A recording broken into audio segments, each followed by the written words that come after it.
Story: Zimbabwe is losing an estimated 40% of its agricultural produce to post-harvest losses, a challenge that has long affected small-scale farmers. But a group of young innovators from Matabeleland is turning this crisis into an opportunity. Their tomato processing startup is now attracting investment from the National Venture Capital Fund. Andele Chuma and Eben Mabunda gives us the following report. A team of young entrepreneurs is on a mission to reduce food waste by processing surplus tomatoes into high-value products like tomato powder. What really inspired us to start such a venture is the level of post-harvest losses, mainly tomatoes, that are experienced at harvesting, packaging, as well as at market level. So we started this business with the aim of reducing post-harvest losses experienced by tomato farmers. The production makes use of ripe tomatoes, which are fed into a dryer for 6 hours, after which the dried tomatoes are ground into tomato powder. The powder is then used in the preparation of various dishes, just as you would with the tomato fruit. Mainly we aim to partner with retailers. This is mainly because we want to focus more on manufacturing, but due to our scale at the moment, we are almost selling directly.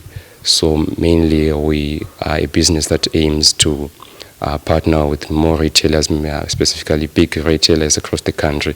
Last November, the Dangote Group launched Africa's largest tomato processing factory in northern Nigeria, a $20 million project set to reduce import dependence and support local agriculture by producing 400,000 tons of tomato paste annually. Against this backdrop, Pure Agro has drawn interest from the National Venture Capital Fund, recognizing it as a key driver of agro-processing and industrialization in Zimbabwe. And really following up on the investments and their growth and assisting with their finances. We're in the business of growing, so we're a partner and not necessarily a debt machine. We're there to grow with you, and hopefully eventually when the business grows nicely, we can sell it for a good dividend and pay a dividend to Treasury one day, which we're looking forward to, Honorable Minister.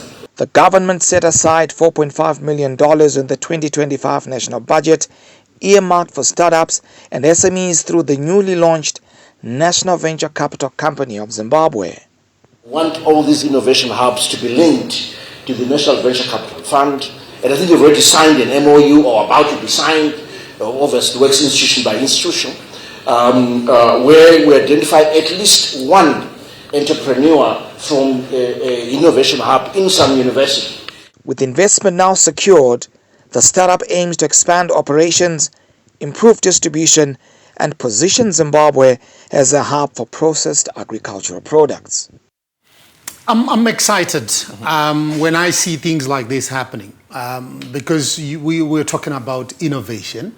I remember when the then Minister of Education, Higher and Tertiary Education, Emon Morira, introduced the Education 5.0. The whole thrust was on innovation.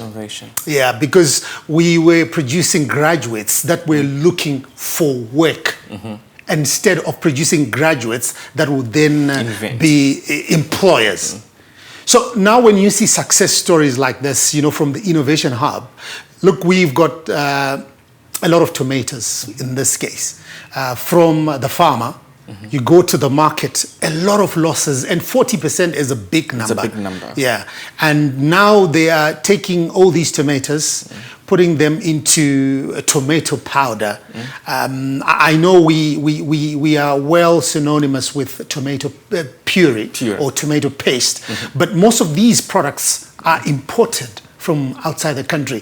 But when you see our youths coming up with such innovations, I think it's a great thing. It's a great thing indeed, and I agree. It creates employment as well, and it inspires other like-minded youths to also come on board. I was in Mzarabani, I think, on Tuesday, and there's a farmer who's also buying equipment from China to do the value addition himself.